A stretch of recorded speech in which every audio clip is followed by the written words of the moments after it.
It is Wednesday, February 25th. We got a bunch of stuff to discuss because I watched some film last night. Shout out to the crew. We had like 30 people in there for kind of the relaunch of Bourbon and Ball. We're doing a 7-week study into the transfer portal class that Ohio State signed. Started last night with Christian Alliegro. It was a great watch. Good to be back in there. So check it out.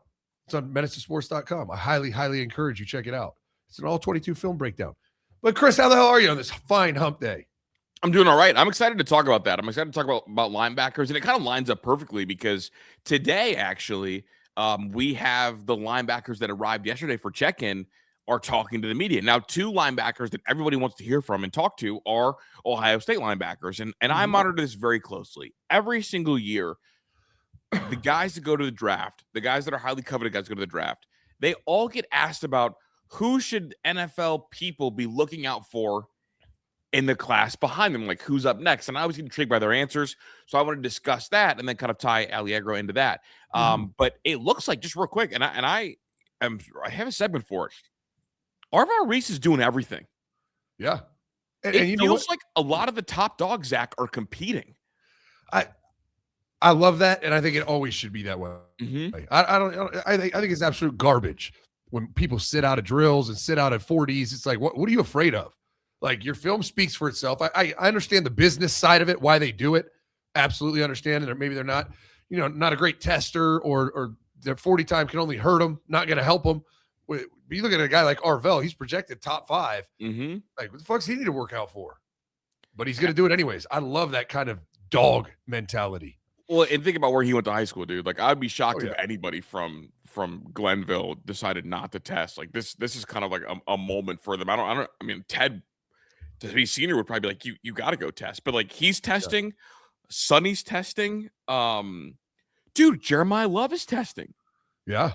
And that's one that's rare because usually RB1s never test because their bodies take the longest amount of time to recover, but he didn't play in the playoffs.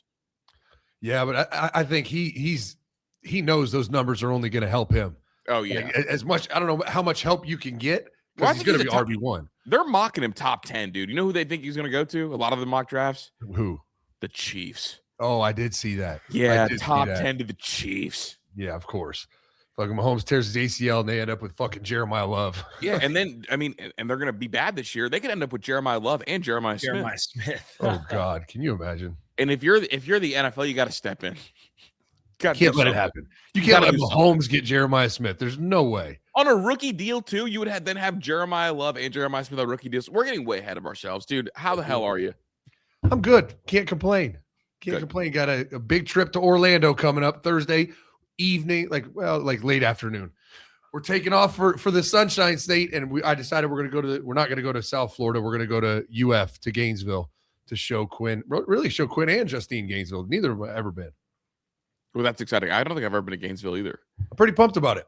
Really pumped. I haven't been back since I don't think I've been back since I left in 2000 after the 2009 season. So, jeez, gonna be crazy. So I'm excited for it. But let's get the show started. If you're on Twitter, hit retweet. If you're on Rumble, hit the like button and follow us while you're on the channel. Got to get these numbers up. Also, if you haven't heard, we launched a new YouTube channel. We tweeted the link out. We'll put it in the bio or whatever of the show. Go over to YouTube and subscribe to our new channel. We're going to test it out, see if they kick us off again. And if they do, we'll stay right here on Rumble. We'll always be on Rumble. But we do have a YouTube option in the meantime until they decide we're too raw and real for YouTube once again. And that won't be live, right? That'll be we aren't going live on Twitter, or on YouTube. One, we can't on that channel yet because it hasn't met the thresholds, but also this is for our live viewers right here. Right. So we'll just post the show afterwards on YouTube. That's the plan. All right, let's get it going. Lukey, let them know what time it is, Bubba. It is. They need to level up. I think we have some freaks in Menace Army. I'm okay with that. Go watch the fucking film. But I appreciate you for riding with us, Menace Army. Menace out. Menace Army! Let's get to the show! Let's get to it. I do have just a sub note. I don't know if it's fucked up or not, But I always get a little chuckle whenever coaches get hurt, and I shouldn't laugh at it. Right. It is kind of funny, though. Something about it is just funny, bro. So Notre Dame head men's basketball coach suffered an Achilles injury in tonight's blowout loss to Duke, which is currently, well, at the time of the tweet, was 81-43. Crazy. I mean, just freak accidents, right? The guy jumps up wrong. You're old. Your ligaments are old. It's unfortunate, but yeah, it is kind of, you do kind of chuckle. Like, the fuck's the coach on the ground for? Right. Like, what happened to the coach? Also, like, why are we jumping up and down in a 40-point loss? Right. I'm seated at a 40-point loss, dog. He's just coaching, always coaching, trying to get better. Even down 40. Have you ever watched a coach get hurt? I know, like, we laugh about Ed Warner getting hit in the head all the time. Like, that's like a funny moment. Like, have you ever like witnessed a coach getting hurt? Like, does it hurt their pride more than anything? I guess I want to ask. That's a great question. I don't think I have. I don't ever remember a coach getting hurt. The only one that I remember is, it's not funny, but it's like when Urban Meyer had the heart attack. Like, that one wasn't funny. Because that one, like injuries like that aren't funny. I think injuries that we expect athletes to get naturally are a little funnier. Yeah, I can't. I'm kind of shocked right now. I can't think of one coach getting injured. I remember Steve Adazio at Florida had a hip replacement, and so he didn't get injured, but he had to have a hip replaced, and he had to have a cane at practice. And every day after practice, I'd have to go to CVS to buy a new cane because he would be slamming it on the ground, yelling at his lineman. It would snap. Like, every day after practice, I had to go get him another cane. That's literally comedy, dude. That is just, like, I guess, peak humor. Of course, the offensive line. Honestly, other than that, Ed Warner getting drove with the ball, Mike Vrabel bashing his head on the helmet, like, nothing crazy. Yeah, that's, I feel like, what I watched the other day, Zach? I was watching a clip of a poker player tore his ACL in a celebration. I saw it too. Wild. I don't know why. Poker player? Yes, bro. Similar thing. Like, he on the flop, on the river, he got something and jumped and just tore his ACL. Yeah, bro. Like, he's going to celebrate, Pat. I think he won $5 million. He jumps and then immediately just starts fucking limping like a madman. He's like, guys, I'm actually hurt. I'm actually hurt. Something about, like, athletic injuries happening during, like, non-athletic events, I think, is comedy. Yeah. I do want to talk about this. We have a way too early list at top 10 Big Ten games in 2026, and I want to get your thoughts on this, Zach. Number one, we've got that October 17th matchup. That is Ohio State at Indiana. I think that's a no-brainer, right? Like that. Yeah, that one is. Indiana's reigning national champs. Ohio State won it 2 years ago. They just played in the Big Ten championship. I mean, that's obviously game number one. Yeah, that one was no surprise at all.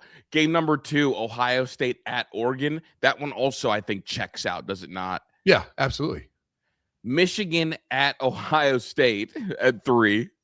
Yeah. Ohio State at USC 4. Dog, the entire top 4 is Ohio State games. Yeah. I mean, it just is what it is, right? Cash cow, the big dogs. Even though Indiana won it all, Ohio State still drives everything. Just the fan base, the size, just the scope that the Buckeye Nation is. It makes sense.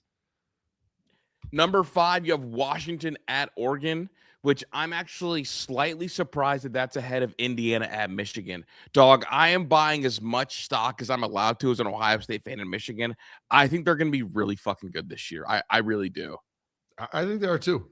I think Indiana, Michigan, and Oregon USC is also a better matchup than Washington, Oregon. Am I fried for thinking that too? I don't think so. I guess I'm really disappointed in DeMond Williams. To me, I'm buying stock on him for the stunt he tried to pull getting into the portal. So maybe I'm jaded. Maybe this Zach probably has a more thoughtful response on that. Yeah, I mean, I think that's what it is. Dante Moore versus DeMond Williams Jr. is just like the experienced quarterback matchup. I get it, and I think Washington's going to be good this year.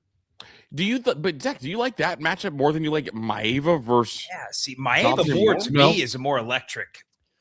Yeah, no, there's no question. There's no question. I'm not saying it should be at 5 ahead of those matchups, but I'm just saying that's one of the reasons, right? They're just like, oh, veteran QB, we know him. Veteran QB, we know him. Yeah, that's going to be a good matchup. Yeah, understand a little more. I guess that checks out.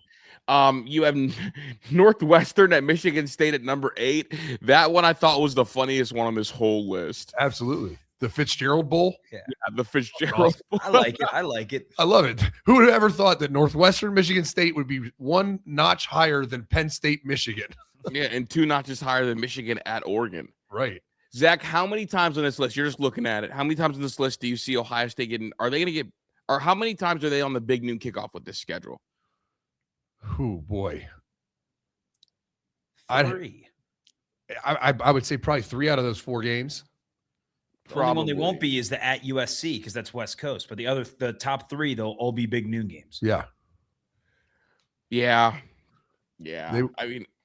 And even then, like the SC game might be a night game for us, but it's going to be light out there. It'll be like a 7 p.m. kick, and it's actually 4. Yeah. It's like, I think that's the only thing I envy about the Pac-12 teams that are in the Big Ten now. Like they won't really get those big noon kicks. Yeah. Yeah. Because like Oregon at USC is not going to be a big noon kick. No, I bet you Indiana, Michigan is. Obviously, it's not. $1,000,000,000% a big noon kick for sure. October 17th. Yeah. You're probably, you got Michigan, Penn State, and Ohio State, Indiana, October 17th.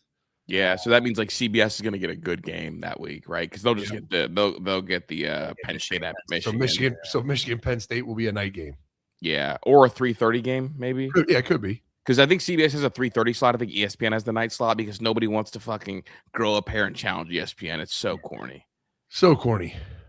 And then Washington. That's why. So three of the top 10 games are all on October 17th. Yeah. Yeah, but we know who it's like the dragon picture though, right? Yeah. Because like Northwestern Michigan State's not really like that. I just thought that was kind of worth a mention. I'm excited. Obviously, it's a way too early look, and like things will drastically change. A couple combine notes, man, because I obviously like big combine guy. Can't get enough of the combine. Love the combine. Sonny Styles and Arvell Reese wrapped up their podium sessions today. One of the things that I noticed, first thing I noticed was on Arvell Reese's card. You know what his name was? What? Vel Reese. He dropped the R. Oh. Yeah, so I don't know if we got to call him Vel now, but I'm going to stick with Arvell, I think. Yeah, I'm going to stick with Arvell. I'm not very good at switching names once I kind of get them pinned down, especially if I have them wrong. Yeah, bingo. Do you think Arvell Reese was used enough as a pass rusher this year, or would you like to see it more? Oh, no, I would have loved to see it more. I mean, and we broke it down in the film room, especially Indiana. The stuff they did with motions to force Arvell to walk out, to not allow him, quote unquote, to be a pass rusher, I just thought was criminal that we let that happen. I mean, there should have been, and there was, but we didn't do it enough where he was just a blitzer. He was just a pass rusher. A lot of times it would be like formationally, he's contained in the defense so he can pass rush. And then they motion a guy out. It's like, oh, he's got to walk out. Someone else becomes contained. And it's like, damn, you just let them dictate Arvell is going to be a space player, not a box player. And I thought that was a grave mistake. It is wild because he got asked about it. He said he feels like he got a good amount. Like, here's the thing. When these guys get to the combine, they're never going to throw their coach under the bus. They're never going to do that. He said he feels like he got a good amount of opportunities to pass rush. What I will say is, and I'm looking at it right now, pass rush opportunities. You know what game he had the most pass rush opportunities in the whole year? What game? Texas.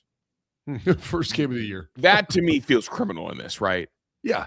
Like, and that feels like the criminal thing. It definitely is. Because you'd figure not only this is his first time really pass rushing, like a full game of getting after a quarterback.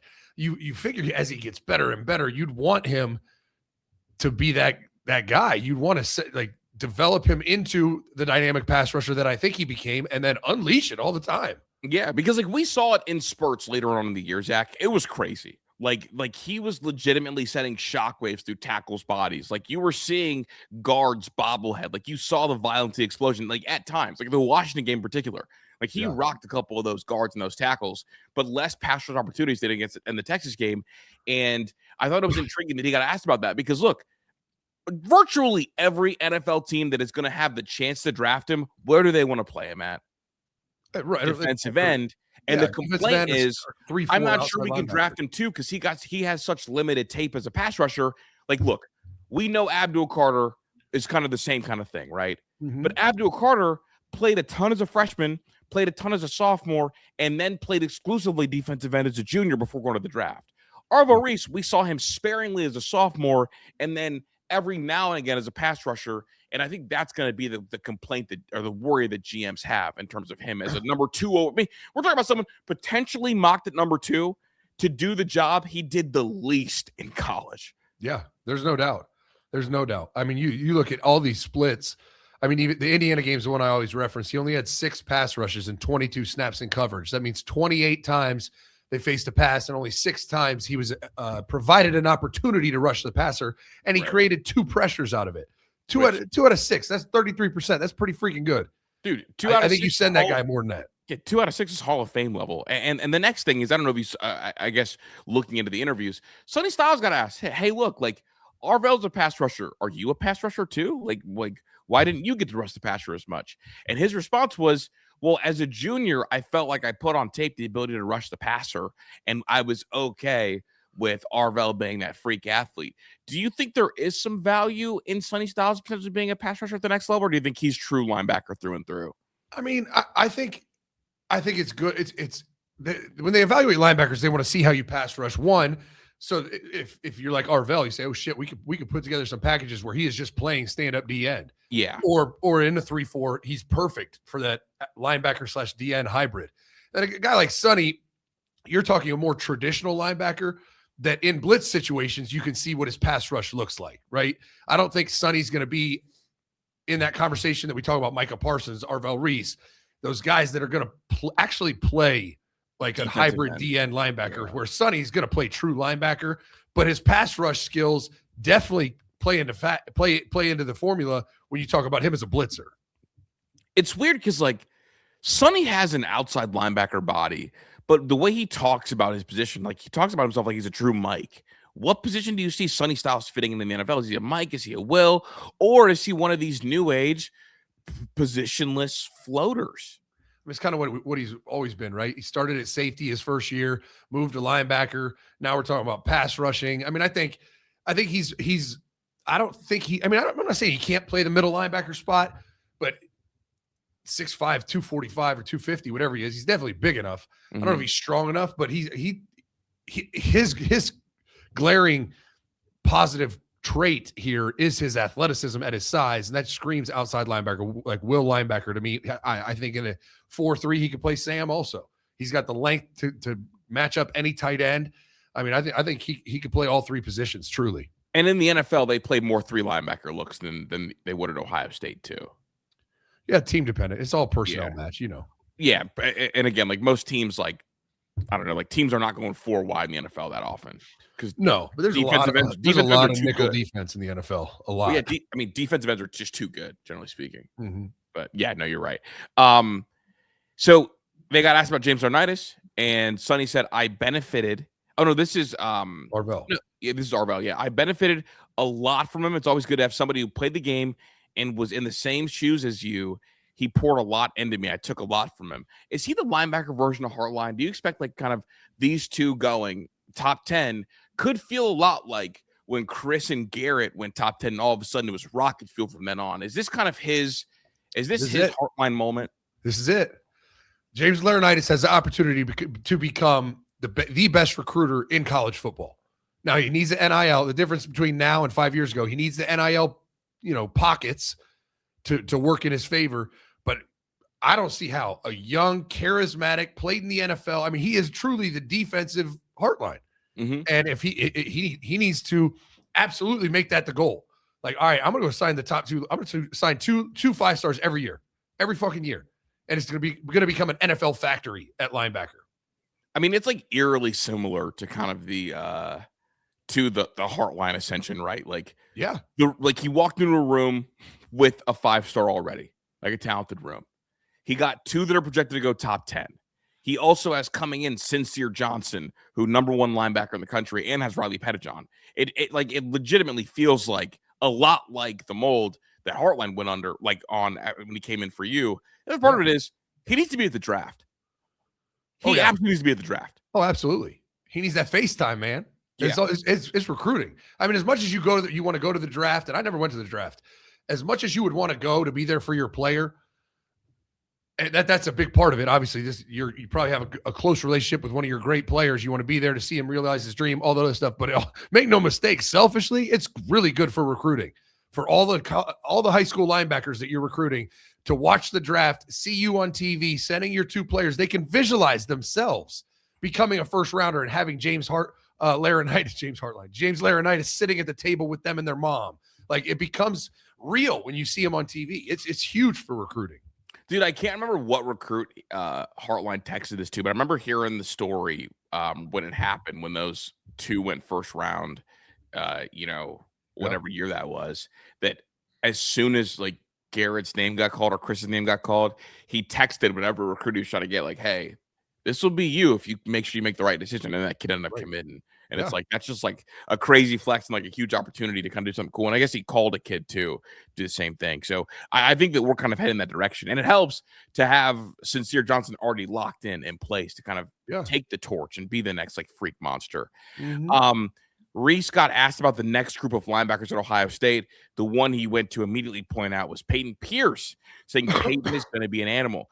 That was interesting, right? Because if you were to ask, Arvell Reese like player, like who's next up, for me, I would look for someone who shares the most athletic traits that I do. And I maybe would have looked at Alford. I maybe would have looked at Pettijohn, to be completely racist. Full-blown Black History Month here. Full blown. And we mean what we say over here too. But he chose Peyton Pierce, who I had told you, I don't know if he's a bad athlete, or I don't know if he's like not a great athlete, or if he was next to two aliens and he just looked not as fast next to those two. And I wanted your thoughts on them kind of naming Peyton Pierce as the next up. Well, it's not that shocking because he's the one that played the most, right? He had the most snaps of any non-starting linebacker by far. So it's not that shocking. I thought he played well. I think there's still room for growth there. But I think part of it, Chris, is definitely racial profiling. Like, it's a white linebacker, and we've been scoring heartbroken. The image. Yeah, the tough Borland chasing Devontae Smith just burned an awful nightmare into my brain. But I think it also doesn't help his case that when he went in the game, he was either replacing or playing next to two first-round linebackers. Yeah. It's like, he didn't look quite as good because he's not a first-rounder yet, if he ever's going to be one. So it's like it's tough to evaluate a kid that is playing in that situation, right? So I think with a year of development, he's going to be a really good player. Well, and like aliens too at that. Like I believe that if Jacob Rodriguez came in for Arvell Reese, I'll be like, oh, Jacob Rodriguez is fucking slow. Jacob Rodriguez is fast, but we're not seeing it's like the fastball changeup thing, right? It's like when you see a fastball at 100 miles per hour, and then, Mizorowski, his changeup is 92. That 92 is still really fucking hard. Yeah. It's just, it looks even slower because of who you're replacing. So I guess that's my thought. And I guess commercial break. And then I want to touch on Alliegro, who we have to decide as he's penciled in as that number 2 linebacker. What could that look like? But I want to get a commercial break first. So I want to spend some time on this one. It's a good one to spend some time on because I just broke down the All-22 film on Bourbon and Ball last night. Every Tuesday night, 7 p.m. I pour a glass of bourbon. Not many were partaking in the bourbon side of it, but the film room was popping. All-22 film. We go play by play. We just broke down Christian Alliegro. What's he good at? What's he struggle at? What's he need to get better at? Where does he fit with this Buckeye defense? We're doing it the next 7 weeks, going through every single portal guy coming in to see what the impact will be on the Buckeyes. So if interested, go to menacetosports.com and come hang out with us every Tuesday. And it's readily available. You don't have to watch it on Tuesday. You can watch it whenever you want, but it's live for subscribers only, Tuesday nights at 7. We'll be right back after this. You want the fresh threads. You want the crispy fits.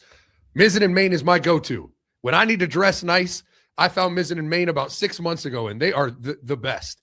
The most dress shirts make you choose. Like, you could look polished or feel really comfortable. You couldn't have both. That's where Mizzen & Main is the first shirt I've worn that actually does both and does it without ironing, steaming, or dry cleaning. Oh, you're not going to be wrinkled in a Mizzen & Main shirt.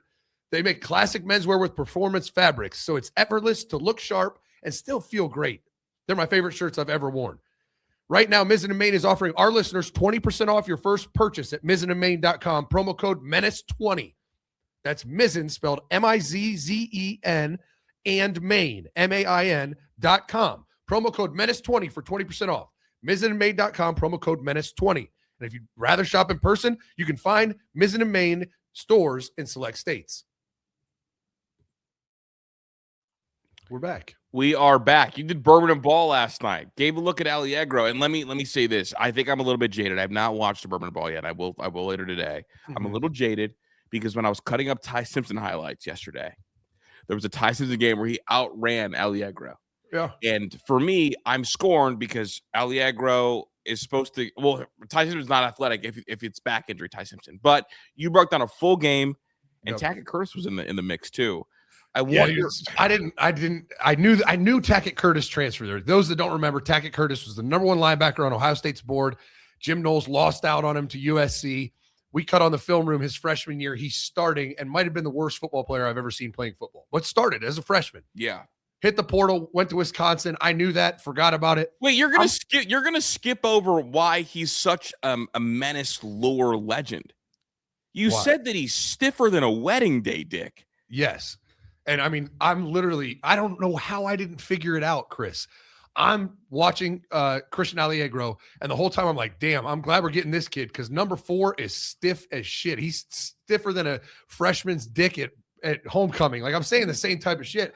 And I didn't even realize, I mean, he's missing tackles, just looks so stiff and unathletic until Elks sent me his profile on the Wisconsin website, and it was him after I was done. I was like, no way I didn't piece that together. He is so stiff. Incredible lure. And it's like, remember he looked like Captain America. Like, that was one of the things, like, oh my God, like, look how big and strong he is. And is that a case of a guy gaining too much muscle as a kid early? Like, is that what that is? No, he's just stiff. I mean, he just, God made him stiff jointed. He's just not a loose, flexible person. Okay. So I want to open with that, but I do want to talk about Alliegro. Yeah, I open with that because this has the opposite of the Peyton Pierce effect, right? Where Peyton Pierce is on the field with 2 first rounders, Christian Alliegro is on the field with a stiff fucking hard cock that just so he immediately looked more athletic. He looked better. I think 2 things I was impressed with: his length. He looks long. He looks like Arvell or Sonny. Like, he's a long linebacker. I think he's fairly athletic. He's not very stiff. He plays with a good reverse arc. He looks more athletic. Like, I was expecting some big burly Wisconsin linebacker. He looks like an athlete on the field. When you say reverse arc, what does that mean? So, like, not a hunchback. Like, okay. if you look at the 2 linebackers, Tackett Curtis and him, Tackett Curtis plays with a rounded back. This kid plays with a reverse arc, almost like, you know how girls twerk and they get that reverse arc in their back? That's what you want as an athlete. You want to have that spine flexibility to get in that reverse arc. And he played with it the whole time, made some nice open field tackles. I agree. I don't think he's straight line very fast, but I think he's going to be a good player for Ohio State. Now, at the end of the film, did I immediately pencil him in as a starter? No. I think Riley Pettijohn's more talented. Now, will he have the veteran nature that Christian Alliegro is going to bring to the table? No. I mean, this kid had 50 tackles last year, was a full-time starter at Wisconsin. I mean, played in all the big games. So I think he's a solid player. I don't think he's a player that we're going to be touting as some high draft pick or anything, but I think he could be a solid contributor. And the comp that was brought up last night, and I think it's perfect. He's a white Cody Simon. That's exactly what he is. Okay. Well, I was going to ask for a comp that's really good. Do you think he's the same level athlete that Cody Simon is? Do you think Cody Simon's maybe a little bit more athletic? No, I think they're similar athletes. Okay. Well, that's a huge plus. Like Cody Simon was good enough to keep Arvell off the field for a year. Like, he was that good. And look, like, wow, I would have loved to see Arvell play more. I don't hate that Cody played for a full year because obviously we won a championship. What did you make of his feel for the game? Like, I know a lot of Wisconsin people talked about his ability to work through traffic while maintaining his speed was his best trait. You as a football coach, did you see some of that, or did sometimes he get washed away? I mean, a little bit. You saw some vision and instincts, and the comparison I made, because he's the best I've ever seen, is Caleb Downs. Now, this kid doesn't have it like Caleb Downs does, but it's that ability to kind of on the fly, just visualize and that awareness to say, oh, the ball's going to bounce here because of everything that's going on. I can see the ball's going to go here. And so you meet it there. He did that occasionally, and I was impressed, but he also went backdoor on some zones 2 or 3 times. One was a huge hit because he wasn't in his gap, and you just can't do that. I mean, that's fundamental linebacker play. So there's room for improvement. But I think Cody Simon, 4th round pick. I mean, that's about where I see this kid. 3rd, 4th round, good player. But not Arvell, not Sonny. I mean, we're going to have a step back at linebacker without question. Now, is he a guy that you look at if you're a coach, like, hey, he's the safety net. I don't know if TJ Alford or Sincere Johnson or Riley Pettijohn, I don't know if they're going to be ready for a full workload every game, but at least with him, I know that we have a high floor in the room. Could that be kind of how he's viewed? Because I feel like maybe that's how they viewed Bo Atkinson. Like, we don't know if Caden Curry's going to be ready for an every down opportunity, but we want somebody else in the room. That was an awful comparison because I fucking hate Bo, but I was trying to think of another Bo stinks, though. That's the difference. Yeah. He's not any good. And we kind of saw that on his North Carolina film. But I think that was the move here. Will Riley Pettijohn mature and be ready to be a starter at Ohio State? Obviously, James Laurinaitis said, I'm not sure yet. Got the talent to, but I'm not sure yet. So they went out and got a veteran guy that at the very worst is a depth piece. He's got experience. You know, you can't just have, even if Pettijohn wins the job, those two being the starters is great. Peyton Pierce and him, but you got to have a pair and a spare. Like, what happens if someone gets hurt, breaks a shoelace, like can't go one game, gets suspended for academics, whatever reason, you need experience at that position. So I think it was a must take, whether he's going to be the starter or not. You need that guy. And it's like stress relieving, right? Like, because here we go. If you didn't bring him in and you were going to be forced to develop him and TJ Alford or you know, Pettijohn and Sincere Johnson, that's like a lot on the plate of a young linebacker coach. And I do think that, like, with Matt Patricia coming back, I think this defense is pretty complex. I think it's going to continue to be complex. And the longer he's here, you're going to see him folding more things up. And you want, like, experienced football. I do think Ohio State could have benefited from blowing teams out a year ago and playing some of these pairings in second half of games to get guys a lot more experience. I think part of, like, being afraid of the mystery box is, well, you had a chance to open the mystery box a year ago and you said, nah, we're good. Right. There's no doubt. So generally speaking, how would you grade the acquisition? Is it so I think it's an A acquisition because you needed depth. You needed a player there, right? I'm not saying he's going to be an A player or A+ player, but I think it was an A+ decision to bring him in because you needed him. Now you got a little flexibility. One, you've got a proven third linebacker for heavier personnel sets, and two, that you kind of hit the nail on the head. That's your safety net, right? If Pettijohn's not ready, you've got an option. What if they don't take this kid, Christian Alliegro, in the portal? I don't know what they do because Riley Pettijohn has to be ready. There was the kid from Pitt that I wanted them to go in on, and they chose not to. The kid from Pitt that was from Columbus, and that's kind of what I'm measuring them up to. But again, like they clearly are chasing with all their portal acquisitions, and I'm curious to get your thought on this after you finish your series. It feels like with all these portal acquisitions, they're chasing a floor now instead of a ceiling. Yeah. Right. I think that's definitely playing into some of these takes, right? It's like you take these two D tackles, like you're thin at D tackle, but Edric Houston should be a really good player this year. Will Smith Jr. played well when he played last year, so it wasn't like a dire need, but you go get two more D tackles to have options, to have a better pool. And I think those guys immediately raise the floor, right? Because you know that John Walker and James Smith are likely not unplayable busts. And that's what you have to avoid for a year. It felt like every year Ohio State had someone that was unplayable that had to play. And that was kind of like a crippling thing. And this year they don't have that. I mean, shit, dude, last year we had unplayable at right guard. And the goal, I think, in the portal is to make sure we don't have anybody who's unplayable out there. Yeah, I think that's one portal take. And the other portal take is you go get Nick Marsh, right? You go get Cam Coleman. It's like, okay, well, that's not a floor take. That's a ceiling take. And I think there is both of those. Ceiling take. No, I agree. No, I was talking about the Ohio State philosophy, not the national philosophy. No, but I'm saying when they go take Quinshon Judkins, it's like, that's not a depth piece. That is a we can get this kid. Like, same with Caleb Downs. That's like Caleb Downs, same way. Julian's saying the same way. But those are far fewer than the depth takes, like we're talking about. No, I agree. No, that's a good conversation on that one. More on Arvo Reese, dude. Again, the big dogs are all coming out to play. We got word that Arvo Reese is going to be testing in all drills.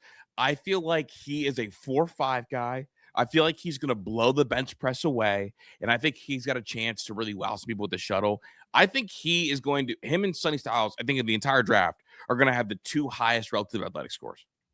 And I think third might be Jeremiah Love, because Jeremiah Love is strong as shit. People don't talk about Jeremiah Love is strong as shit. He is. And man, just, all these players that we evaluate year in, year out, and then the season ends, the Super Bowl happens, and all of a sudden, all these NFL draft analysts, they start like watching the film of these players, and it's just hilarious to see them be like, "Wow, I'm really impressed with Jeremiah Love." It's like, bro, where have you been? Everyone's been impressed with him for like a year. Bro, that's my favorite thing, the discovery phase. The And you know who NFL draft Twitter has just discovered? Yes, I do. Go ahead. Dude, and I don't know if this is an agent thing. I don't know if this is propaganda. I don't know if we're living in China right now and they're controlling my algorithm because they know I like Drew Allar. Dog, if you just search Drew Allar on Twitter, overwhelming positivity. Yep. In an NFL draft climate where people can't wait to tear down players. I just searched the name. I wasn't looking for anything specific, Zach. The first thing, NFL draft files, huge account. I understand the Drew Allar hype. The very next tweet, Joe A, NFL, another big account, another big draft account. Drew Allar has a chance to be remarkably special. Third tweet, Chase Daniel. I may be in the minority here, but I actually really like Drew Allar's tape. The next tweet, is Drew Allar the second best quarterback in this draft class? Dog, we're talking overwhelming positivity. NFL draft Twitter has just discovered Drew Allar, and it's the funniest thing. They're all posting the same 5 throws. Right. That's Drew Allar in a nutshell. All the arm talent. He has some flashes on film where you say, whoa, this kid could really make waves. He could really have success in the NFL. And I've said it for a year now. Drew Allar's biggest problem was Andy Kotelnicki. I mean, it was just the fucking herky-jerky trinket offense, like the trick plays, lining up linemen at receivers, all this extracurricular shit that didn't just let him go run on offense and go, be a great passer. He also has some lowlights that are really unimpressive and really make you scratch your head and say, this kid's pretty inconsistent.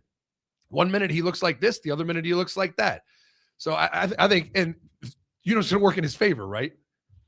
NFL coaches and personnel people love players like that. They're like, oh, well, he had these shitty coaches. Wait till he gets with us, the great coaches. We'll bring out the Josh Allen in him. And to even add more fuel to that, dog, what is an NFL front office's least favorite kind of college coach? A tricky dicky one. They fucking hate those. I don't know if you like. It's only happened to me twice. Being in a room with someone who worked in NFL front offices, the way they talk about like some of these like tricky dicky coordinators is hell. Like they hate everything about them. They think they disgrace the game.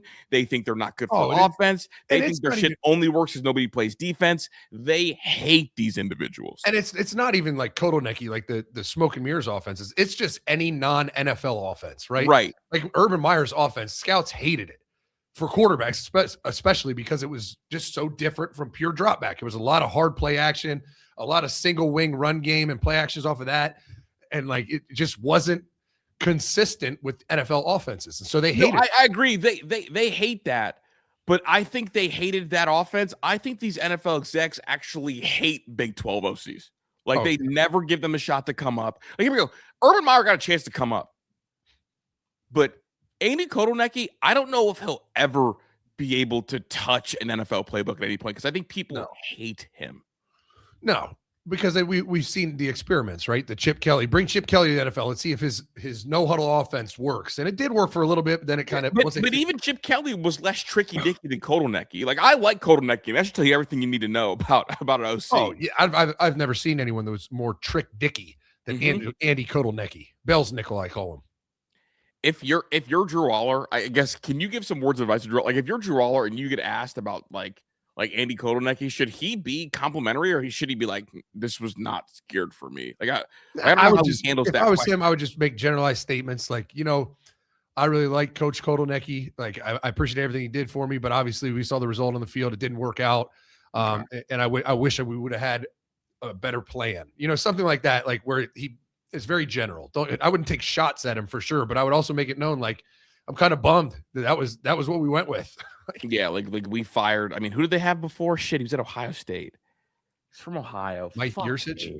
Yeah, they had Mike Yurcich, and I thought for sure they were going to upgrade from Yurcich, but they didn't. And it's funny because you know what would have worked.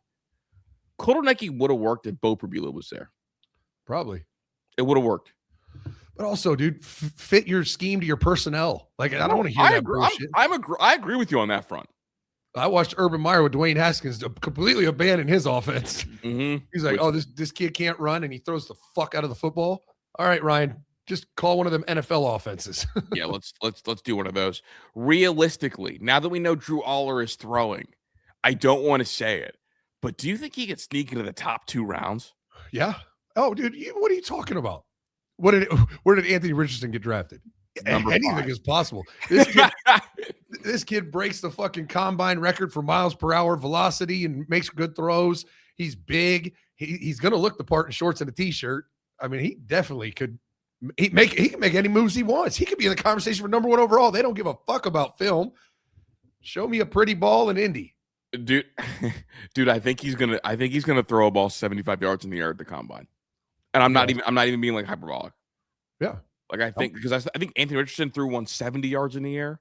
Mm-hmm. And I think Drew Allar's mechanics are more tightened up than his, and he's got that kind of arm. Yeah. I think he's gonna uncork one. And also I think he's got a real shot to break the record set by DTR and Will Levis. Mm-hmm. He's that kind of arm. And here we go. I think he's a better prospect than Will Levis was. And Will Levis ended up being a 2nd rounder. And fuck, Will Levis, people thought was going to be a 1st rounder up until draft day, dude. What do you mean? Mel Kiper had us convinced that he was going to go number 1 overall. Dude, he was the Vegas favorite to go number 1 overall for like 10 hours. Yeah. Wild. Drew Allar or Ty Simpson? Well, that's the next thing. Here we go. 1st round mock. He's a former NFL scout. So take that for what it's worth because he couldn't get a new job. So he's like a media company, whatever. He said his quarterback board.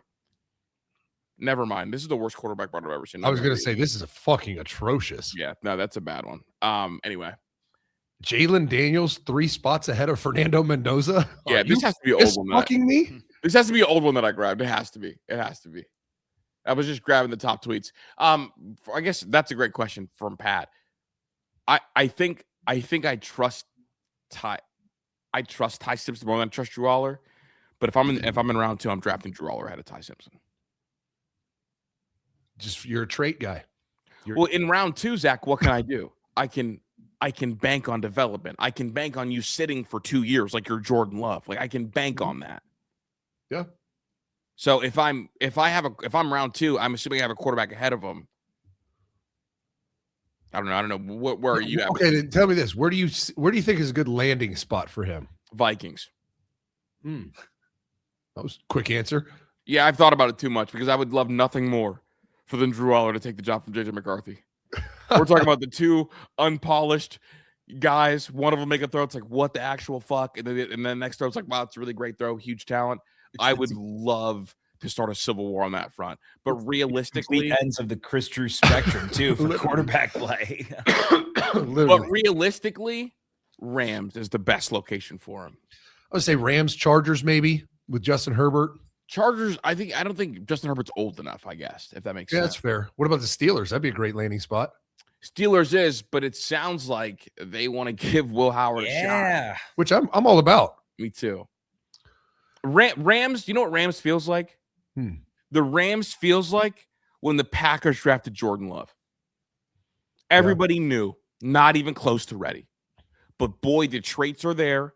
And if you can learn behind a pro for a little bit, we like our odds. Then 3 years down the road. What about this then? What about Seattle? Sam Darnold's only 28. But well, it depends. Is Seattle going to re-sign him after this? He's got 2 more years left on his contract. He's only making $30 million. He just won a Super Bowl. He's going to command big time money in 2 years. I could see Seattle being an interesting fit. So I'm saying, like, you'd say the same thing when fucking Green Bay drafted Jordan Love. You're like, what the fuck? Aaron Rodgers is like top 3 in the league. Yeah, but he was like 36. Yeah, but there was no slowing down. You saw there that. wasn't. He was peak of powers. That's why. That's what I'm saying. He was like a piece away from a Super Bowl champion level. Like, and then instead of getting a piece for him, they drafted his eventual replacement. But also, Matt Stafford's at that level right now. I mean, he just threw 50 touchdown passes this past year. Like, and that's why I compared the two, because it's like a Hall of Fame quarterback, peak of powers, but when the fall off happens, it happens. And look, remember the reports out of Green Bay early? It was Jordan Love is fucking ass. Yeah. Seattle makes sense. Oh, Seattle makes sense. Do you want to risk JSN's prime, though, with Drew Alllar? Well, I mean, and the good news is that he's not. I mean, Sam Darnold's going to be the guy for the next 2 years, so you can find that out and Yeah, fucking you you can can abandon ship real quick. You can find out pretty quick. And we're talking second round. I'm not talking about spend a first rounder on him. No. I think we all are in agreement. Drew Alllar and Ty Simpson should both be second rounders. Yeah. Oh, and I just want to put it out there. I bet you neither is. Like, I think that the NFL draft silly season is going to go. They're going to look at a guy like Drew Alllar and be like, "No, come on, we can fix that." That was because he had bad coaches. Oh yeah. Do you think both Ty and Drew go in the first round? I think one of the two does. I don't think both do. I think that is as likely as neither of them. Ooh, okay. I think it's more likely like last year's draft where it's two go in the first and the other one goes kind of early in the second. Mm-hmm. But I absolutely could see a world where they go out and look great in t-shirts and NFL execs start to just drool over what they could be with great coaches. That's fair. Who are some of the older quarterbacks in the NFL outside of Matt Stafford? Dak, kind of. Yeah, that's so crazy to even say. Yeah, Dak's one of the older quarterbacks. I mean, Goff in Detroit. Goff too, which feels fucking weird. Baker. Who? Baker and Darnold the same age. Yeah, Baker and Darnold. No, Baker's older than Darnold. Don't do that. Baker's like 2 years older than Sam. I certainly don't know. No, he is, bro, because Baker was the oldest quarterback in that draft class, and Sam Darnold was the youngest player in the entire draft. Yeah, Baker's already 30. You're right. Yeah. So don't do that, Pat. That'd be a good spot for Drew Alllar. That's Go a back great Baker spot. in Tampa Bay. Yeah, start planning the Mecca. replacement. Yeah, I'm with it. And they'll be what, the middle of the second round. Middle second. That's a value pick too. Yeah, and Baker can't stay healthy, right? What if the Chiefs do it in round 2 and just play him next year, and then he goes back to the bench when Pat's back? No, not at 9. I mean, in the second round. No, second round, round 2. Yeah, they won't. But let's get a commercial break, bro. I went over. My bad.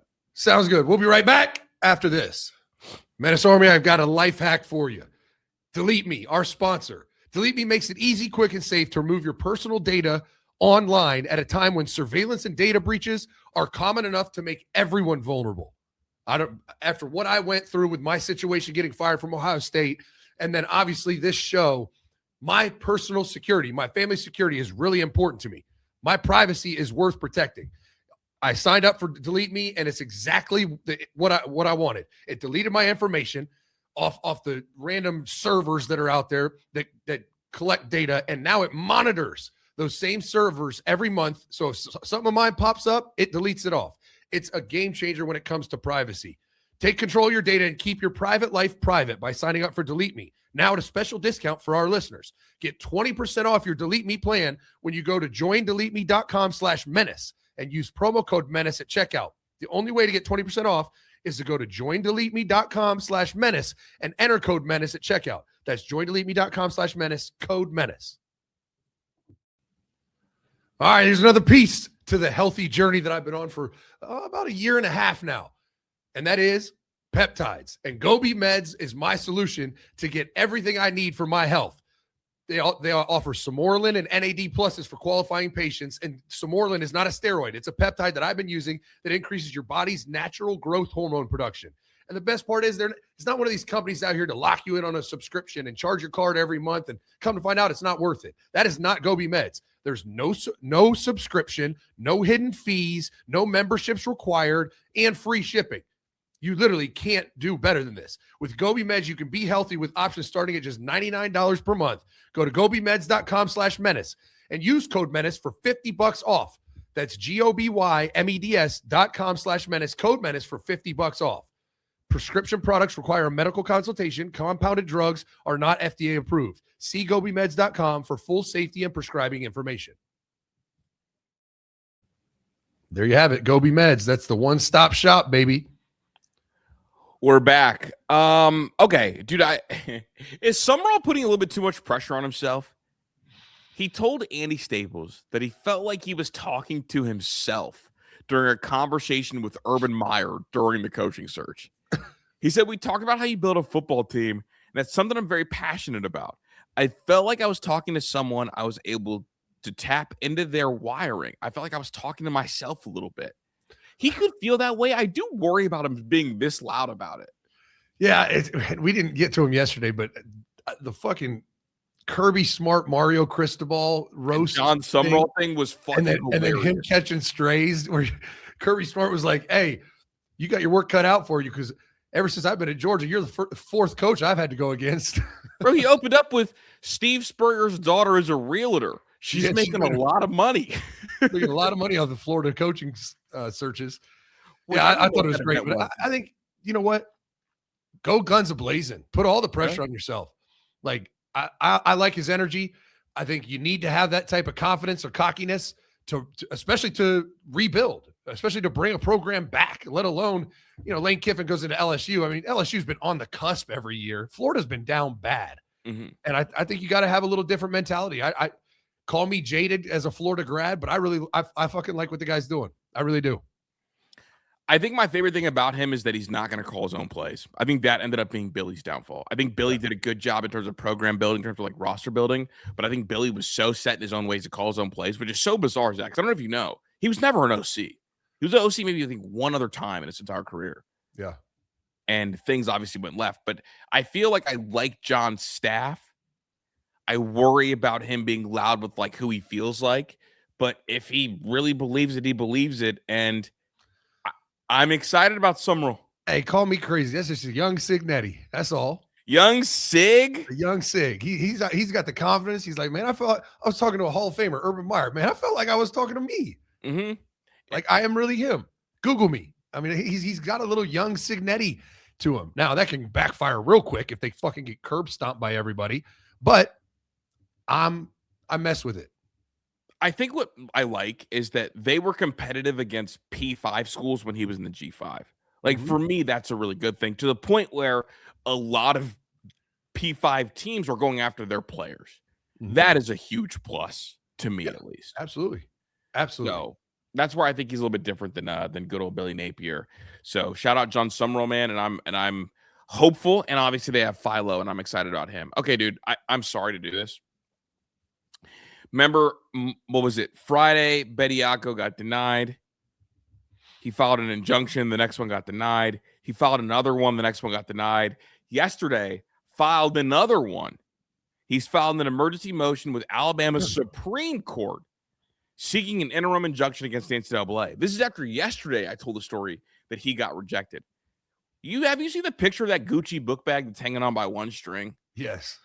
Let it go, my guy. Yeah, it's just, what are we doing? I mean, just deny it. Let him keep filing all this bullshit. Keep denying it. I'm just sick of talking about it. Fuckers went to the pros. Like, you turned pro. They don't call it turning pro because you can turn back. I've said it before. It's like being gay. You suck a dick, you're a cocksucker. It just is what it is. You can never undo that. It's like squirting toothpaste out of the toothpaste tube. You can't get it back in. It's just how it is. Bingo. I'm so tired of hearing about it. Like, just fucking accept the fact that your career was not up to your expectations. It failed. Or go to the fucking European League. Go back to the G League and try to fight it, get it out the mud. Stop trying to take opportunities from college athletes. Dude, I can't believe that he keeps applying. Like, I guess he's hoping at some point there's some big Alabama fan that swings the vote. Well, I mean, they already got rid of those, right? They got those guys the fuck up out of here. And the only reason I put that in the show notes is because it happened yesterday. And then we have this. Virginia quarterback Chandler Morris is suing the NCAA for a 7th season of eligibility. I feel like Chandler Morris has been playing quarterback at Virginia since 2014. I actually can't even name a quarterback at Virginia before him. I don't know that I can either, but I didn't find out I didn't know who Chandler Morris was till this season when they started having success. I didn't pay one bit of attention to Virginia football until they were finally good. Well, you know, I'm a sicko. And the fact that he was Chad Morris's son, the former Clemson offensive coordinator. I didn't even realize it. Yeah, I think that's maybe why I knew. But bro, I don't like, because he's been there forever, right? No, he was at Virginia last year. Was his first year. He was at North Texas. Oh, okay. Maybe I'm tweaking that. I guess I can't remember college football before Chandler Morris played. I mean, he went to Oklahoma out of high school. That's right. And he was at TCU because he's the one that beat out Max Duggan for the job and then got hurt week 1. And then the Max thing happened. No, that wouldn't have been him. That was his freshman year. Wait, no, it's 20. Yeah, 20. You're right. Oh, okay. Fuck, Yeah. dude. Because what year was that? 22. That was 21. 21. Yeah. He did beat him out. Yeah, he beat out Doug in year 1. He had 700 yards, 3 touchdowns, no picks in 2021. Yeah, so he beat out Duggan, got hurt, and since then, Duggan has been drafted, been to a Heisman Trophy ceremony, made an NFL team, got cut from the NFL team. Like, doggy, hang it up. But hey, he went to North Texas, threw for 3,700 yards. So he's effectively played 5. He's played in 6 seasons already. Now, granted, his freshman year, he only played in 5 games, 4 games at his first year at TCU, 4 more games his second year at TCU. So his first 3 years, he didn't play a lot. He's played 46 total games, though. Yeah. I don't. It's just stupid. Like, the kid has been in college and played in college football games 6 seasons in a row. Time to go. Sayonara, motherfucker. Dead ass, dude. Like, 7th year? What do we? And it's not like he redshirted, was hurt. Like, no, he played every year. It's just so stupid. He'll get denied. Dude, it's like they're trying to double up that red shirt. Like, playing him 4 games 1 year and then playing him 4 games 2 more years, only at 4 games, is still like, you don't get to just take as many red shirts as you want. Yeah. Also, like, why does he need another one when he got a COVID one? He already played for 6 years because he got the bullshit COVID red shirt, and then a real red shirt. So he already got a benefit, like a bonus red shirt. Why is he seeking a third? Dude, if you couldn't do it in 6, it ain't happening. Get the fuck out of the way. If you couldn't do it in 6, you couldn't do it in 7, ladies and gentlemen. I just wanted to grab the quote because I referenced it yesterday. One SEC GM told Pete Nakos that his program gave Auburn transfer wide receiver Cam Coleman a blank check. Cam Coleman had a blank check from us. Trust me, he wasn't going to Texas for less. He got paid a ton. If you had to ballpark how much would Zach Smith pay a Cam Coleman like player if you only have a good wide receiver 2 in your room? I mean, I'd pay whatever the going rate is, which sounds like it's a hell of a lot of fucking money. I mean, what do you think? It's $5 million? I think he got at least 3 to 5 is what Texas probably $5 million. That's what I thought. I mean, I thought 3 you'd be competitive. I think everyone offered 3, and if you want to just dunk, you got to go 4 or 5. Yeah. And Texas needed one because didn't they lose their number 2 and number 3 receiver? Yeah. They had a weird thing going on there. Because remember, the one kid, their number 2 receiver, left to go to Oklahoma. Mm-hmm. And it was a fucking huge deal. Army head coach. Wasn't it their running back position where every single kid transferred? Yes, they had every running back hit the portal. Yeah, every single running back they had in the program all hit the portal. Yeah. Like, how do you not fire your running backs coach? Like, not even with everyone leaving, there wasn't anyone like, oh, damn, everyone else is leaving. I'll be the guy. Nope. They all were like, fuck it. I'm not playing for this guy anymore. Remember that happened at Cal the year before? Mm-hmm. They lost 7 running backs. 2 guys that were walk-on guys hit the portal. Crazy. So you didn't even have a scholarship. Like, what are you leaving for? I mean, I don't know the running back situation. Obviously, they brought in 2 transfers. Don't know much about them. But, I mean, you have Arch Manning, Ryan Wingo, and Cam Coleman. That should be something fun to watch. No, that's one of the super trios this year for shit sure. No doubt. Army head coach Jeff Monken wants to move the Army-Navy game to Thanksgiving weekend. Monken says that this new time slot could give the game more exposure. I'm a layman when it comes to this. I need to do more research, but my initial thought was, don't Ohio State, Michigan play that weekend? Yeah, I don't know how it would give them more exposure. They can't have more exposure than they have right now. They have their own weekend. Yeah. Like, it's literally what you're like, that weekend after the championship games or whatever, you're like, oh shit, we still have Army Navy. Like, and then bowl games start. It's like, they're the bridge. I think everyone watches it. I watch it every year. And if it was on at noon on the Saturday after Thanksgiving, I'm watching Ohio State, Michigan. Sorry, Army Navy. I think the only conversation I could have about it is if they did it on that Friday. Yeah. Right. Friday, there's still rivalry games. Yeah. I mean, it's just the Egg Bowl on Friday. No, there's more than that. Hold on. Oh, does Georgia Tech play Georgia that Friday? Yep. Yeah. The last 2 years it's been that day. So it's Georgia Tech. This past year, you had A&M Texas too Friday, and then the Egg Bowl, Ole Miss, Mississippi State. Yeah, I mean, they have their own fucking day all to themselves. Like, why are you trying to do this? The head coach said it, Zach. That's the only reason I put it in here. But leading to more exposure, you can't get more exposure than they already have. They have their own fucking day. There's no other games on. If you like college football, you're turning it on. And if you're American, you're turning it on. Yeah, no, I agree with you, dude. I just want look. He said it, Zach. If some slapdick on the radio said, I'd be like, yeah, but he said it. I'm trying to figure out what his like what his mindset what I mean. is. How? I just don't understand how. How will that lead to more exposure? But I believe. I mean, I feel like I watch at least 75% of that game just on its own because there's no other games that. That's what I mean. You have no other option. If you want to watch football, that's what you get.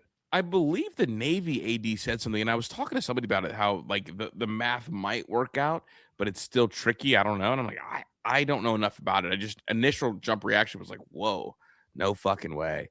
Let's get a commercial break. Sounds good. We'll be right back after this. All right, Menace Army, you know, the message I've been putting out has been pretty clear. I've went through a massive transformation, and a number of the reasons why are supporting this show today. And one of them is Mars Men. It's a natural testosterone support that is incredible. I mean, I'm 42. I noticed it. I didn't feel like my younger self. So I needed a testosterone support answer. And that's where Mars Man came in, man. It hit me like a brick when I hit 40. And so for the last over a year, I've been on Mars Med, and it's just different. I feel my energy level back up to what it was when I was in my 20s, libido, you name it. It's all better. I mean, my stronger physical performance, my workouts are better. My adult life is better. It supports healthy T levels, energy, and stamina with 8 natural, clinically dosed ingredients. 90-day money-back guarantee. For a limited time, our listeners get 50% off for life, plus free shipping, and 3 free gifts at mengotomars.com. It's a perfect way to kick off the new year strong. That's mengotomars.com for 50% off and 3 free gifts at checkout. After you purchase, they will ask you where you heard about them. Please support our show and tell them our show sent you. You know, I'm all about leveling up things in my life. And the level up I didn't need to know was my sock game. And that's where Hollow came in. These socks are the most incredible socks you'll ever put on your feet. The way they feel and thermoregulate. Like, you know how sometimes your feet are either hot or cold? No, not with these socks. If it's hot outside, these socks keep you cool, right? They're made from ultra soft baby alpaca fiber. That's like the how is this even legal level of comfort. They're thermoregulating, warm when it's cold outside, breathable when it warms up, moisture managing, and odorless. Alpaca fibers make bacterial growth difficult, reducing the root cause of most food odor. They're the best. If you want to level up your sock game, it's a must get. They make everyday socks, hunt socks, trade socks, compression socks. All your sock needs need to be handled with Hollow. For a limited time, Hollow Socks is having a buy 2, get 2 free sale. Head to hollowsocks.com today to check it out. That's hollowsocks.com for up to 50% off your order. After you purchase, they'll ask where you heard about them. You can support our show and tell them Menace to Sports sent you. Go level up your sock game with Hollow. There you have it. Okay, Zach. So I got to correct something that I said yesterday. So Ryan Poles was talking about the draft pick thing, right? Mm-hmm. Turns out, Zach, that is the current rule. Yeah, that's 2/3. Yeah, I learned that after the show. Yeah, it is currently a rule. And the reason he was talking about that it's a weird rule is because they believe they fit the criteria for it, because they had their the Bears assistant GM got hired to be the Falcons GM. And so the Bears thought that they were entitled to 2 third-round picks in this upcoming draft, but the NFL is saying, nope, it's actually not a promotion because the Falcons also hired Matt Ryan as the president of football operations. So they believe it's like you're still in the same exact place in the pecking order. So they are denying the Bears that 3rd-round pick. And so now it puts, the Bears GM in a weird place. Like, we lost somebody. We're supposed to get a pick. Like we developed a black coach. Like all this, they're telling us no. It's a weird rule entirely. But I'm saying if we're going to follow the rule, follow the rule. And that changes how I view the quotes entirely. It's just a strange rule. And I know what it's trying to do is trying to promote teams to hire minority candidates. and promote them, get them to the top of the chain, the top of the ladder. I mean, I think it's a good motivation, like a good thought, but it's just bizarre. And I agree with his quote. At the end of the day, you should just want to develop your staff, regardless of the color of their skin or anything else. Like, let's just develop your whole staff and let the cream rise to the top. And the best ones, go get them. D'Amico Ryans me all day. Like, I guess my thing is like the NFL doesn't get to like try to pretend like they're trying to like solve this issue and then offer compensation and then deny the compensation once it happens. Well, what do they care at that point? They're like, well, we made it happen. Now let's not give them those picks. I guess my thing is like, holy shit, like just give them the picks. It's clearly a promotion. Is it though? It's like being a co-coordinator. Yeah, but like if I was the assistant GM, I'm probably under the GM and the president of football operations. If there is one. Most of the time, the GM's the top of the chain. And so by just creating a position called like president of football, it's like, all right, well, that's really the GM then. That's the guy that's in charge. And this guy that's labeled the GM is second in command. But also like, damn, what a good way to guarantee that like if you hire someone from someone else, they don't get the draft picks. What I'm saying, they thought they were finessing the system. They're like, oh shit, we could name him a GM. Mm-hmm. That'll give him reason to leave, and we'll get 2 picks. We'll just call Matt Ryan something else. It's kind of like when what Chris Spielman's done with the Lions. He's not the GM, but he's the one doing everything. Right. It's bizarre. I guess I need to learn more of my compensating rules. Also, a statement regarding the gear that was stolen or not stolen from that kid, Brawley. Mm-hmm. I want to address the situation that's been discussed online and be clear about the facts. I did not steal any gear, nor would I ever knowingly possess stolen property. The items in question were purchased by me in good faith, and I have the documentation showing that I paid for them under the context they had been obtained legitimately. At the time of purchase, I had no reason to believe they were connected to any issues. As soon as I learned that there were questions surrounding the items, I began working to resolve the issue and return the items back to the rightful owner. I take my character reputation seriously, and anyone who knows me understands that I try my best to let integrity, faith, and respect guide my actions. I have a lot of respect for Jacobe and would never intentionally do something so disrespectful to him. I'm thankful the facts are coming to light. I'm focused on moving forward to be better myself on and off the field. Dog, this makes Jacobe Lane look fucking terrible because goddamn, dude. It does. And it's just, I thought it was lame that he called the kid out anyways. And I didn't have that initial take, but after thinking about it overnight, I was like, that's lame as fuck. That goes on in every locker room. Yeah. How's he going to put this kid on blast? Like, just, it was wild. And now, of course, we're getting all the chat GPT letters, right? Is that a chat letter? What's your chat radar at right now? Is that chat letter? Dude, that's a 9.5 out of 10. Chat GPT wrote the fuck out of that. Let me see if I can see it, dude. You know how they said you could see it unless you got rid of it? It's that they have dashes at random spots. Yeah, but then you clean it up, right? Yeah. You can even have AI clean it up. Mm-hmm. Remove the dashes. Hey, shout out to him. Also, Jacobe, I was under the impression that Jacobe Lane tried to get his stuff back and then couldn't, and that's why I put the kid on blast. I don't know the situation. I don't know, but it was lame to call the kid out, and now you're getting all the stories, right? The kid doesn't want that pub. Like, his friend that he met that's on USC was like, I gave it to him. He didn't steal that. And he's like, oh, I would never. Integrity is most important to me. Okay. We're getting all the public faces now. All the public faces. Let's get one more commercial break, Zach. Come back with Rumble Rants and close the show. Sounds like a plan. We'll be right back after this. Stop what you're doing. I know normally on commercials, you don't listen, you tune out or you fast forward. Just wait. We've talked about this every week on the show because it's that big of a game changer. It seems too good to be too true. It seems like a scam. It's not. It's as real as they come. Just check the comments.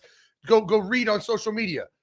The people that have bought a box are thrilled, and they cut all those subscriptions, whether it's cable, YouTube TV.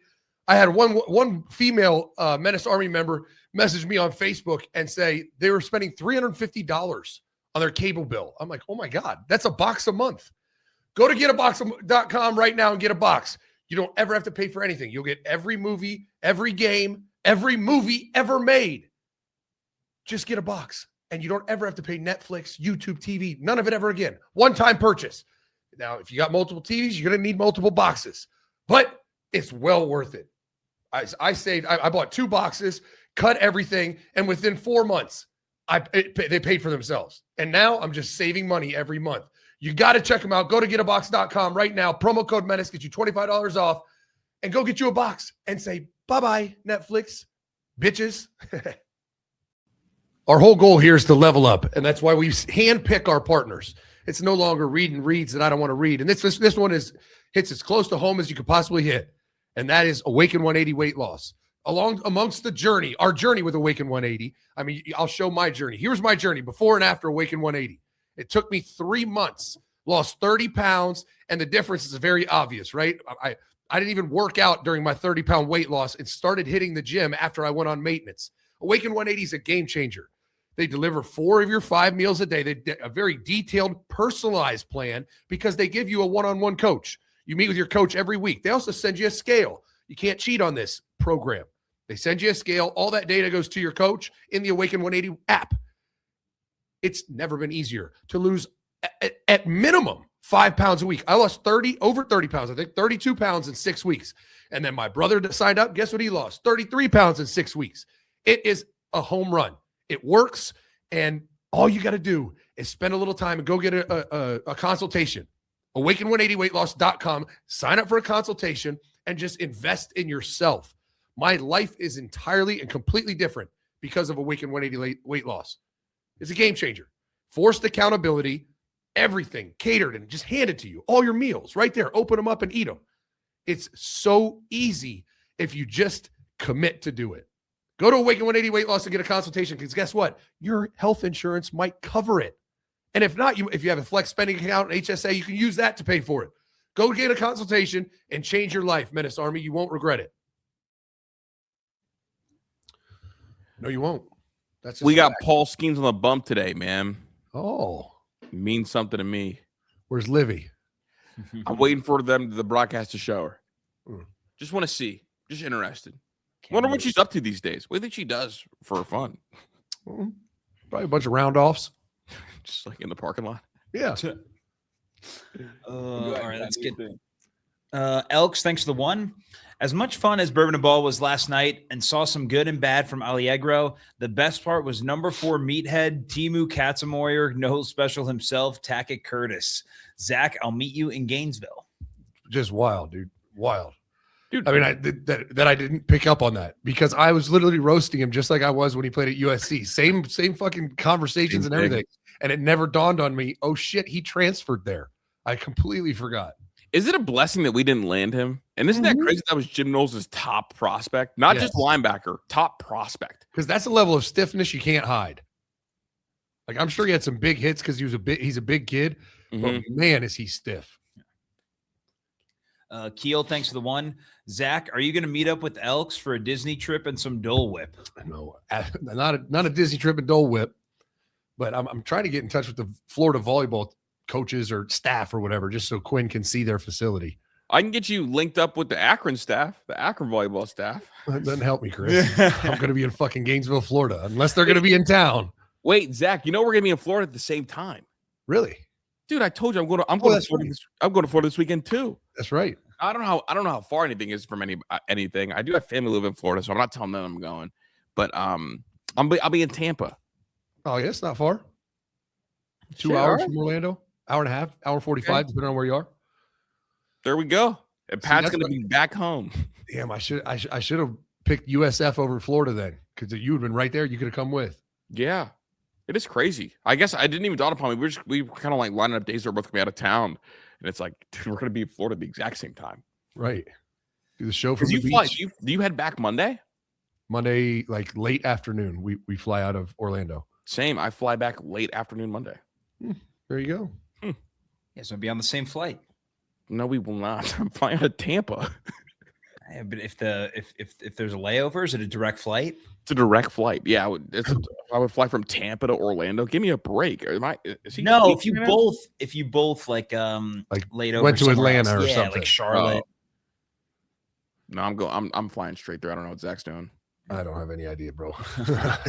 I hate traveling, so I try not to think about it until it's actually like the fucking minute of. Plants, thanks for the one. This weather is perfect. Makes the day so much better. Got to get the golf swing back at the range today and on a journey of losing 40 pounds. Let's go. That's awesome, man. That's really awesome. All about leveling up. We got our whole fitness side that's going to be launched here soon, hopefully in the next month, that I think is going to be really cool. And it's going to help a lot of people. Yeah, I can't wait to get my golf swing back. I need to get my golf swing, period. Not back. I need to get one. Yeah. This brother right here cannot golf. You can putt, though. Yeah, you can. I could do that. But the whole golf swing thing, horrendous. Yeah. Elks, thanks to one. No Disney. Got a date Saturday night with my girl. Trying to pick a Yankee spring training game to take her to. There you go. No, you're not, bro. Elks, I swear to God, dude, if I see you at Elks, pull up on me, bro. Oh. Come say what's up. I'll be there. Where do the Yankees do spring training? In Tampa, right? Yeah. Yeah. So if he's going to a Yankee spring training, that's what I'm going for. That's what's up. I'll be at the Phillies game, Elks. There it is. Coach Zach, thanks to one. Arvell at 4 to play for Saleh and Gus Bradley. He will move around from inside to outside like you've seen the Jets, Seahawks, Jags, and Niners linebackers the last few years. He'll break the track record playing for Saleh. That's where I hope they don't just make him a Michael Parsons pass rusher. I think he's too versatile. He can do so much. Yeah. Ben Hartman, thanks to one. All I needed watching Bourbon and Ball is Christian Alliegro, Pete Werner, or Tough Borland. Glad it's Pete. No doubt. Yeah. I mean, I don't think he's as fast as Pete, but he definitely is far more. Like, I felt like I was watching Pete Werner and Tough Borland 2.0 on that tape. Tackett Curtis in him. Yeah. I think Alliegro's athleticism is definitely closer to Pete than it is to Tufts. Yeah. Blue Wolverine gifted 5 subscriptions to Menace of Sports. Appreciate you, Blue. Nate P, thanks to one. I signed up for Awaken 180, talked to my coach for the first time. Best part, my FSA card covered all of it. I told him you sent me. Super excited. Thanks, coach. Dude, that's huge. I'm pumped. I'm pumped for everyone that does it because it changed my life. And just the education, the food, the diet education, and just how to shed pounds. Like right now, we're in a transition phase in my house, so we're not hitting the gym regularly like we used to. But my weight is not changing because my coach has me controlling, carbs and all the, macros and all that shit. So education is worth it alone, and it's quick, short term. It's not like you got to be on this program for 6 months. If you're on the program for 6 months, I mean, you're going to lose like 60 pounds minimally. Ohio Diehard, thanks to one. Throughout the last 2 years, seeing Andy Kotelnicki, or however you say his goofy name, ruin Penn State for good just makes me laugh. It is wild. Like that's what you went with the Kansas coordinator that does a bunch of tricky dicky things. Yeah. Whenever you're Chris Drew's favorite coordinator, we're questioning. Yes. If Chris Drew picks your playbook every time he plays NCAA the game, we're concerned. High level of concern. Ohio Diehard, thanks to one. Oh, for sure. Have Drew Alllar over JJ. Anybody over JJ. Shout out Torg. And Ohio Diehard, thanks to the one. Yes, sir. Will Shiesty is finally getting his opportunity. I hope he does. It'd be a really cool story to see. What is he, a 6th round draft pick? Yeah, because I think he went out. Did he go after Shedeur? Oh, he went after Shedeur. I mean, it'd just be cool. A cool story to see him get an actual shot because how many 6th round quarterbacks actually ever get a shot? It's very rare. Did Aaron Rodgers announce his retirement or no? No, I don't know. The thought process is that he's probably going to come back because of the McCarthy hire. But I don't know. He never is simple with it, dude. It's always like a fucking draw it out. I mean, I promise you, Pittsburgh already knows. Like they know the answer, and he's just one that's like, "Why the fuck? I'm not telling anyone." Like, I'll tell you what I want to tell. I told the people that matter. No. Don B, thanks to the 5. Showing love to another great show. # biracial podcast. Oh yeah, there you go. Oh, that's so funny. Biracial podcast is hilarious. Coach Zach, thanks for the 1. Elk's got a date with Minnie? ? Congrats, bro. Don B, thanks for the 10.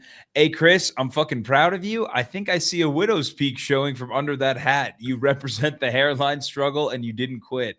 Didn't quit, dude. Free it. # straight edge. # hymns. # Pathis brown gums. Oh, Pat has brown gums. Pathis. Yeah, dude, I have not shaved, dude. I've been rolling with it, dude. You see it?